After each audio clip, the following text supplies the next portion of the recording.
O sea, realmente es una persona que puede aparentemente tenerlo todo, puede tener una posición muy cómoda, puede ser el heredero de alguna forma de un establecimiento como es el café comercial, bueno, con aparentemente mucha reputación en el centro de Madrid, en un lugar importante, en el barrio de Malasaña, inicio de la calle Fuencarral, un lugar históricamente emblemático de la ciudad de Madrid. Y él no quiere ser ese heredero, él no quiere trabajar en ese café, no quiere trabajar en ese negocio tan próspero, él lo que quiere es ser cantante, él lo que quiere es triunfar, como otros están triunfando en ese momento, ¿no? Quiere ser como los Beatles, quiere ser como John Lennon, ¿no? Y su padre pues no le deja. Entonces obviamente ¿qué es Carlos? Pues Carlos es un rebelde, Carlos es autodestructivo y Carlos es su peor enemigo.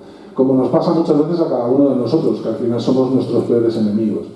¿Y dónde encuentra Carlos su refugio? Carlos encuentra su refugio en Pura, que quizá a lo mejor también el juego de palabras es interesante, ¿no? O sea, una prostituta que se llama Pura. Sí, eso es muy aldosiano. Ahí estamos. Es otro guiño. Los nombres tienen un significado extra del personaje que representa. En el café, lo mismo, había un concierto, que juego de cartas, que bueno, tertulias literarias con muchos de los autores que nosotros aparecía Cela, se comentaba Ramón J. Sender, que gana el premio. Todos se quedan sorprendidos como le han concedido el premio Planeta a Ramón J. Sender. Por una novela bastante controvertida también, ¿no? Una novela que, eso es real, ¿no? Una novela que habla además también de una infidelidad en ese momento. No os olvidéis que estamos en una España muy católica, muy apostólica y muy romana, sometida a una dictadura bastante interesante e importante, donde decir según qué tipo de cosas era prácticamente meterte en los calabozos de la DGS, que todas las obras literarias, de teatro, el cine que se hacía pasaba por censura. Existía un funcionario que era el censor, y todo tenía que pasar por su filtro, y sin el sello del censor no se publicaba absolutamente nada. Entonces, lejos además de amilanarse los autores o los artistas de la época, lo que de alguna manera, todas esas, ahora voy a ir por la parte del cine, luego me centro en la parte de la literatura, todas esas películas que a día de hoy muchas personas en nuestro país defenestran y dicen, o de forma despectiva las tildan de españoladas, ¿no? Son realmente obras de arte en las que los directores, los guionistas, los productores se jugaban su libertad por contar lo que querían contar. Y lo hacían con ¿cómo le digo yo? Sutileza. Sí, con tanta sutileza, o sea, era tan artístico y con tanta habilidad que pasaban la tijera del censor y eran publicadas obras que lo que estaban haciendo era criticar el régimen de forma velada. Entonces, delante de los morros del propio dictador le estaban diciendo qué era lo que sentían, qué era lo que pensaban, y que se largase de una puñetera vez y nos dejase ya en paz, ¿no? Que bastante daño nos había hecho. Todavía seguimos recogiendo mucho de aquello. Pero en el teatro era exactamente igual, en la literatura era exactamente igual. Entonces, que le diesen un premio tan importante como el Planeta, que hoy lo sigue siendo, a Ramón J. Sender por una historia cuyo tema central era la infidelidad de una mujer casada, ostras, pues era fantástico, ¿no? O sea, era, como se dice hoy en día, disruptivo, ¿no? Era lo más disruptivo del mundo mundial en ese momento. Pues también eso se hizo. eliges ese año porque con el caso Matesa hay un cambio de poder dentro del mismo régimen, ¿no? Sí. Se produce un poco más abierto, ¿no? Sí, a ver, el propio caso Matesa lo que hace es desencadenar de alguna manera un cambio dentro del 11º gobierno del régimen de Franco. Se pasa del 11º al 12º, existía una lucha de poder interna dentro del gobierno de Franco, dos facciones muy claramente diferenciadas, por un lado tecnócratas, por otro lado opusdeístas. Ahí lo dejo, ¿vale? El propio nombre ya sabéis qué línea llevaban los opusdeístas, ¿no? Dentro del régimen de Franco. Y lo que hace de alguna manera a través del caso Matesa es posicionar a un bando y a otro en defensa de bueno, pues distintos medios de comunicación que están tratando el tema en ese momento. Hasta tal punto que la lucha de poder, porque dentro del gobierno veían que el dictador se iba a morir, más tarde, que de hecho estaba en la calle, era un tema de debate cuándo se iba a morir Franco, si se moría mañana o se moría pasado. Les duró 5 años más el tío, pero estaban esperando a ver cuándo caía de alguna forma y se estaban posicionando todos a ver quién era el que realmente iba a continuar con aquello. Entonces, no contento con eso, cuando todo estalla de la manera que estalla y era tan convulso en la sociedad, en la calle, en nuestro país, pues el dictador dijo, que sí, pues ni tú, todos a tomar por ahí mismo, y ahora voy a poner yo otro gobierno y vamos a empezar a hacerlo.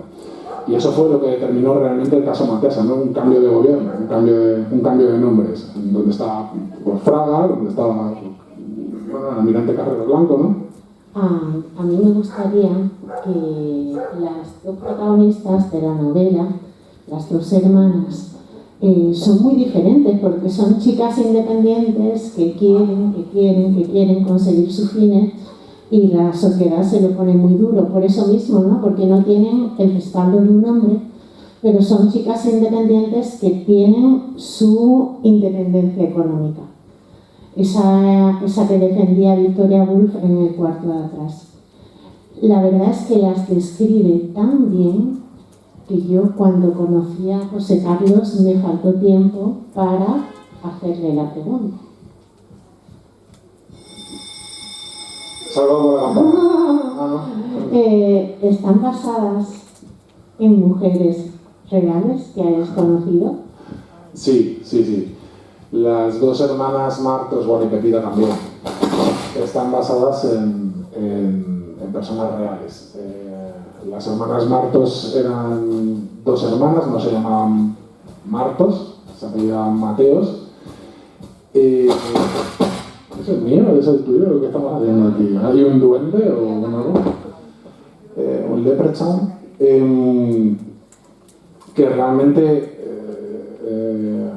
bueno, pues sí que vivieron ese tipo de situaciones, no las situaciones que describe la novela, obviamente está novelado, pero sí que trabajaban, tenían una farmacia, no quería trabajar en la farmacia porque la hermana mayor, su padre la obligó a estudiar farmacia y regentar la farmacia, le compró la farmacia y dijo, bueno, yo ya he estudiado farmacia, que era lo que querías, he estado en la farmacia, que era lo que querías, la farmacia va a seguir funcionando y yo voy a estudiar yo lo que a mí me dé la gana. Y es lo que hizo, estudiar lo que le dio la gana, que era geología. Y de hecho fue una de las primeras catedráticas de geología de este país y una de las primeras mujeres integrantes del CSIC. Directora de la Residencia Femenina de Estudiantes, la primera de ellas, y bueno, pues una eminencia dentro del mundo de geología en nuestro país. Y la otra, quien Remedios Constanza, pues también era secretaria de un ministerio. En este caso era secretaria del Ministerio de Agricultura, pero en Agricultura no me valía para que realmente destapase el caso Matesa, así que la cambió de ministerio. Y la puse en uno que tuviese que pasar los papeles por su lado. Pero sí, sufrió la polio, sí, llevaba bastón, sí tenía el carácter que tenía Constanza y Margarita. Es que Constanza, además, tiene... Ya nosotros no vemos eso, porque... Y ahora voy a hacer un pequeño hincapié. Cuando hace años tú veías a mucha gente con bastón y Constanza es que había pasado la poliomielitis. Ninguno de los que están aquí va a pasar esa enfermedad por algo tan maravilloso, por una vacuna que el gobierno os impone. Gracias a eso, en la sociedad ahora no nos llama la atención. Pero hubo una serie de generaciones que sí la pasaron. Y esta chica, yo no sabía que la realidad también, ella necesita el bastón. Y bueno, ya sabéis, ¿no? Un hombre, una mujer para aquella época, una tara, no se mira igual. No se miraba igual. Ya, claro, gracias a Dios, ¿no? De hecho, ese era uno de sus principales porqués, ¿no? A la hora de diseñar el personaje. ¿Alguno de vosotras aquí, los que habéis levantado la mano a la hora de escribir, ha escrito relatos largos con distintos personajes? Vale. Cuando vais a escribir los relatos, ¿lo hacéis como vulgarmente se dice abuela pluma o diseñáis primero? Qué bien nos están enseñando. Fantástico. Dentro de lo que es creación literaria, dentro de lo que es diseño de personajes, yo en mi caso, no todos los escritores y escritoras lo hacemos igual, pero yo sí. Cuando pienso en mis obras o cuando pienso en mis novelas, mis escritos, los personajes que van, el narrador o narradores que vamos a utilizar y demás, pero sobre todo dentro de lo que es el diseño de personajes, hay dos formas o dos puntos que tomo siempre en consideración, ¿vale? Primero es el diseño exterior, es decir, la apariencia física, lo que nosotros vemos, esa propia cara, ¿no? de Constanza. Eso se llama composición. Pero también hay un diseño interior, hay una personalidad del personaje, cómo habla, cómo piensa, cuáles son sus miedos, cuáles son sus fobias, cuáles son realmente sus intereses. Eso se llama heterocomposición. Sí, dime.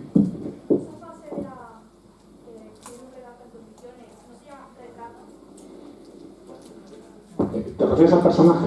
De crear un personaje. Sí, Esta manera de crear un personaje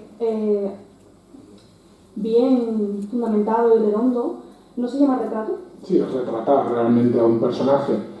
A ver, yo al final es un diseño, es decir, es como la planificación de tu novela, ¿no? O sea, lo que ahora llaman escaletado, en el fondo no deja de ser planificar de dónde partes y dónde quieres llegar.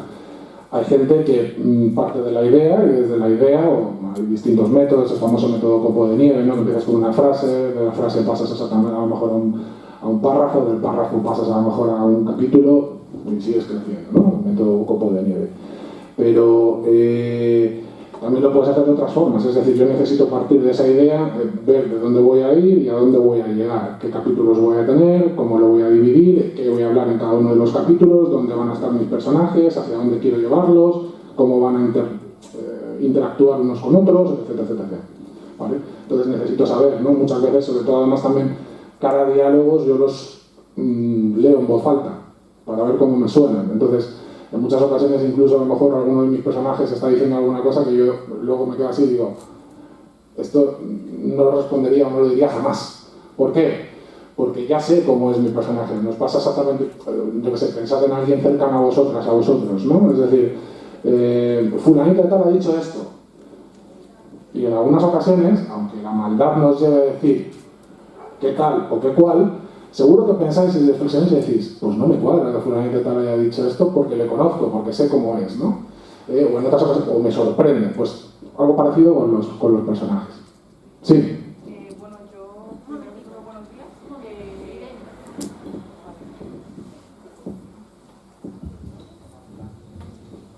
Sí, la secretaria está cerca del micrófono. Esta azafata tan baja. Bueno, primero que todo, buenos días. Hola, buenos días. Yo, a la hora de hablar de personajes, cuando me pongo a escribir algún libro, por mucho que haga fichas y todo de tanto lo físico como lo interior, sus características y cómo habla, me pasa muchas veces cuando voy avanzando en una historia, aunque tenga una estructura y sepa cómo va a comenzar y cómo va a terminar esa historia, hay muchas veces que me pasa como que el propio personaje, aunque lo haya creado yo, me cambia totalmente la historia, sin que yo lo quiera. Es decir, me pongo a escribir y, qué sé yo, el protagonista me cambia totalmente el rumbo de la historia. Yo tengo un rumbo fijo y el protagonista de repente dice, pues no, y me cambia totalmente la historia aunque lo esté escribiendo yo. Te sale rebelde. ¿Eso te ha pasado ya alguna vez? Bueno, no exactamente, ¿vale? Pero, a ver, entiendo lo que me quieres decir, pero desde el punto de vista, estás cracheando que al final tu labor como escritora en este caso también parte un poco por sujetar a ese personaje. No te voy a decir que le vayas a amordazar y le vayas a encadenar si la tendencia del personaje es a ir hacia un determinado lugar, ¿no? Déjale ir un poquito, pero siempre tienes que tener claro hacia dónde tú quieres ir. Entonces, si el personaje toma vida, yo entiendo que es como muy metafórico, como muy la parte romántica de la literatura, ¿no? Yo escribo y luego los personajes hacen lo que cada uno quiere y tal. Bueno, o sea, pues al final, entonces, ¿qué sentido tienes tú, no? Pues tú pones los personajes encima del folio y ala, que se escriba solo, ¿no? No. Al final tú tienes que llevarles hacia un determinado lugar y tienes que intentar encauzarlos. Pero me parece bien que los dejes ir de cuando en cuando, porque seguro que te vas a encontrar sobre cosas o sobre temas que en un primer momento no habías pensado que podía ir la historia o escenas que son interesantes para contar o narrar cosas que van a hacer mucho más completa, mucho más redonda, mucho más interesante, con más profundidad el conjunto de la historia que quieres contar. Hay veces que yo misma me sorprendo de cómo va. Sí, bueno, yo también, ¿eh? O sea, esto es lo fantástico. Yo lloro cuando estoy escribiendo algunas cosas, me río. Bueno, en mi casa ya nos quieren, tanto a mí como a mi esquizofrenia, o sea, nos tienen completamente asumidos y no hay ningún tipo de problema, ¿no? No, más allá de la broma, en el fondo sí que es cierto, ¿no? Y sin querer hacer broma, obviamente, con un tema tan importante como la salud mental, pero sí somos algo esquizofrénicos, o sea, es lógico, y tienes que serlo si quieres ser escritor, porque en tu cabeza están conviviendo. Imaginaos esta novela, que es una novela muy coral, es una novela con un montón de personajes, y hay secundarios obviamente, pero también hay muchos principales, y todos en la cabeza. Eso me gustaría que, si alguien quiere comentar algo, sí, pues. No pensaba en terminar la pregunta. Bueno, lo primero, buenos días, soy Kemi. Hola. Y me gustaría preguntarle, yo creo que como escritores o intentos de escritores, siempre he considerado que cada personaje tiene una parte del autor. ¿Cuál es el personaje con el que usted ha dicho es demasiado yo, me siento más identificado que con el resto? ¿Con cuál se siente usted retratado? Qué buena pregunta. Bueno, no hay un personaje en concreto que sea yo. Todos tienen algo de mí. Carlos tiene algo de mí, obviamente. Carlos tiene de mí lo que menos me gusta de mí. O sea, es pues esa parte díscola, o esa parte de no estar nunca a gusto con nada, de estar constantemente buscando.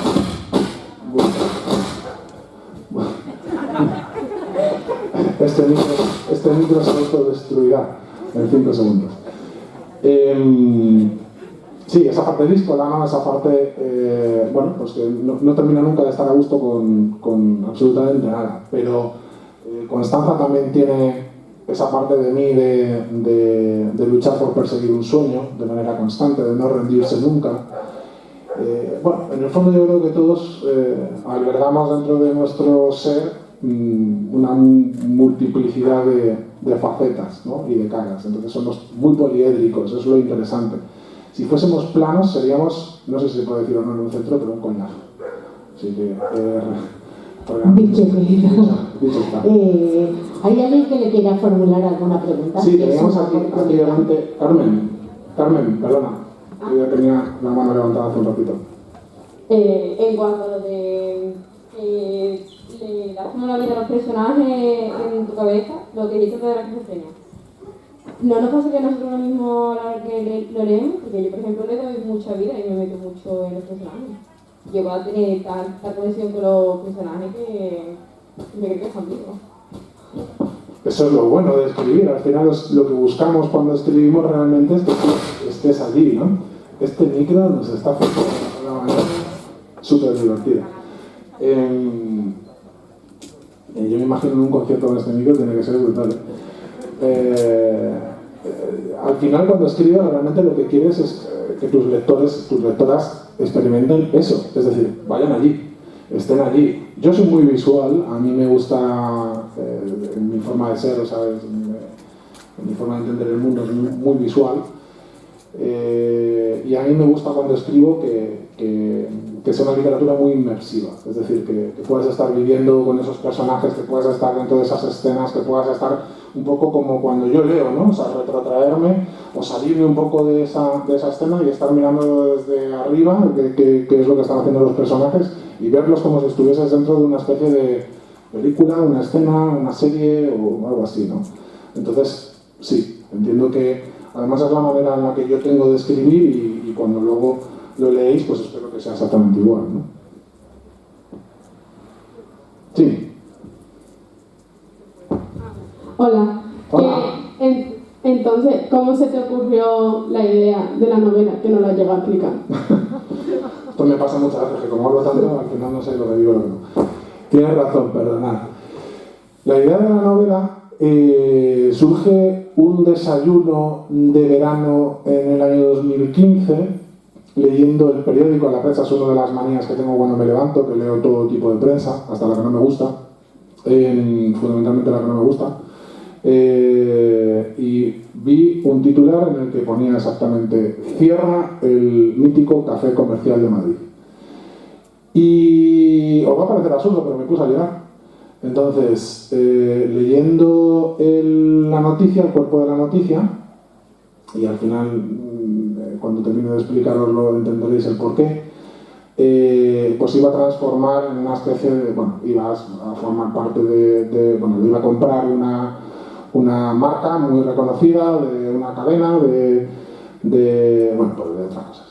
Entonces, yo decía, uno de los emblemáticos más importantes de Madrid, uno de los sitios más importantes de la cultura de Madrid, va a ser absorbido por todo aquello que odio en este mundo, ¿no? Esa mercantilización, ¿no? Esa vulgaridad al final. Y dije, esto tiene que ser el núcleo central de lo que tiene que ser mi primera novela, ¿no? Porque en ese café es donde yo le dije por primera vez a mis padres que quería ser escritor. Entonces, perder ese café para mí era como que mi sueño desapareciese, o sea, de alguna forma, de alguna manera, ¿no? Afortunadamente no fue así. No fue así y bueno, pues se pudo recuperar, se pudo pagar esa compra y se recuperó. Y hoy día sigue funcionando. Simplemente, antes de finalizar el acto, me gustaría que es un minuto y medio. Nos, por supuesto, agradecemos que esté con nosotros José Carlos Sánchez Montero, y ver un poquito la presentación de la novela, que creo que es una maravilla. ¿Hagamos la